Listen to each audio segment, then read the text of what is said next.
Hey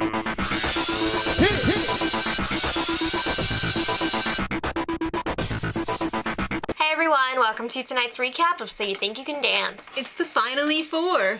Yay, and it's made up of Melanie, Marco, Sasha, and Tad. Alright, so the judges are Nigel Mary, Katie friggin' Holmes, and Kenny Ortega. Kenny, why are you remaking Dirty Dancing? You're not gonna improve it. I'm sorry. What's with all the remakes lately? It's just...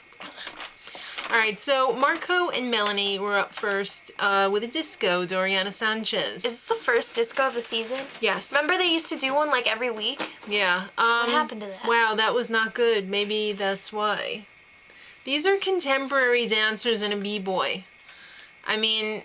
I have to say, this season, I'm a little disappointed with the distribution of dances. It was mostly contemp. Yeah, and I mean, that's fun and all, and I want to see more diversity, though. I'm getting a little bored, and I feel horrible saying that, but I want to see some different styles. I'm going to have to agree with that. This disco was kind of choppy. It was struggle. Bad. All right, so now Sasha and Mark were up next, Mr. Sexy Face.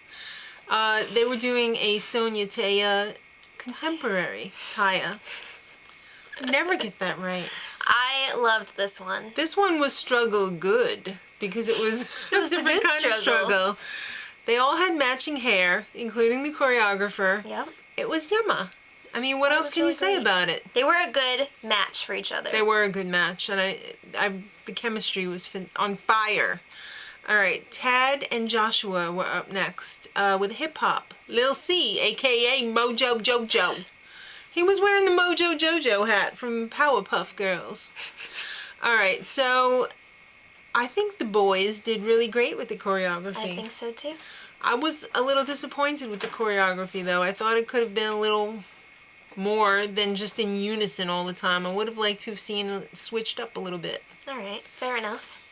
Melanie and Robert were up next with a Stacey Tukey contemporary. Yes. She is an Emmy-nominated Canadian choreographer. God, the show is always bragging about the Emmys. She's like the Mia Michaels of Canada.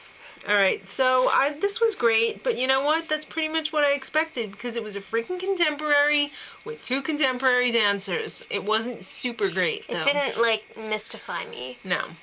All right, so Sasha and Marco were up next with a Broadway, Spencer Liff. I really like this one a lot. I thought it was a lot of fun, but you know what? It would have been a lot more fun with Jess in it. Well, he's not on the show anymore. Well, the whole time I was just, picturing it like, what would this be like with Jess in it? Amazing. But it wasn't. But it was fun. All right, Sasha and Tad up next. Mark Ballas, hello! I was so excited for this. It was gonna be a cha-cha. First of all, it's like maybe the second cha-cha of the season, and Mark Ballas. I know. Double win. Double rainbow. Okay, but you know what? It was not even one rainbow. I didn't like it. It was weird. It felt dumbed down. I don't know if it was dumbed down or too sophisticated. There was some complex, like, rhythm things going on there. I think they got thrown off a couple times. And let me add, the costume sucked. It looked like cheap skating costume on Sasha. I didn't like it at all. Well, anyway. It was the stinker of the night. All right, Marco and Lauren up next with a contemporary, Cassandra Chavez. This was another great one. This was beautiful. Yes. I think I've only seen her once before. That name sounds really familiar. Maybe last season. But I really liked the choreography. I thought it was great. Melanie and Tad. They had a Jazz by Ray Leeper. It was pretty cool. I thought they did a great job. It was really slick. Yes. I really liked it. All right, then Sasha and Melanie. Another Stacey Tukey. I believe it was a contemporary. Makes sense. It was dueling Betty Drapers, as you would say. It was good. I love it was 1950s Desperate Housewives. Yeah, I love the whole concept behind it. Yeah, I like the concept too. I thought they danced it flawlessly, really. I'm not implying anything, but I wonder if Katie Holmes was all like, "This is my story." Where was Suri? Was she under the table? I don't know. She's such a little fashion icon. I know. All right, so maybe she'll be there tomorrow. Marco and Tad. This was an interesting style. I think it was called gumboat stepping. It sounded like they said gumboat scatting. I thought it was stepping. Okay. Chuck Maldonado. Isn't this the thing that colleges like have stepping teams? And they Well, do he this said kind of that thing? this is where stepping came from. Okay, this is the roots. Stepping is sick. I wish I could step.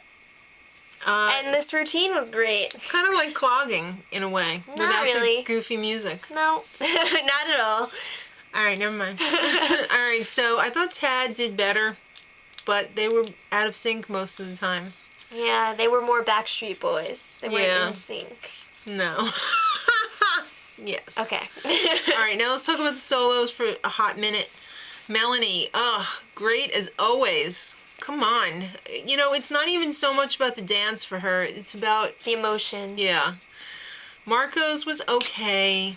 Yeah. Tad's was fun and funny as usual. And then Sasha did a usual Sasha solo rolling around. She does roll around a lot, you know. You did point that out, and I have But I to mean, agree. I think it works for her style. She's always like sleeky, but it kind of Sleeky, yeah, but it's tiring. this week it reminded me of Draco Malfoy in a Harry Potter musical. Let me know if you know what I'm talking about. All right, so tomorrow's the finale. And who is your prediction for the winner? I think Melanie's gonna win, but I would like to see Sasha take it home. See, no, I think Melanie should win, but I think Sasha will take it home. Well, we'll see. I have like 40% Sasha, 40% Melanie, and 20% Marco. What's your breakdown? I don't have a breakdown. Okay, so leave it in the comments what you guys think, and we'll check back tomorrow when we find the results out. Till then, much love.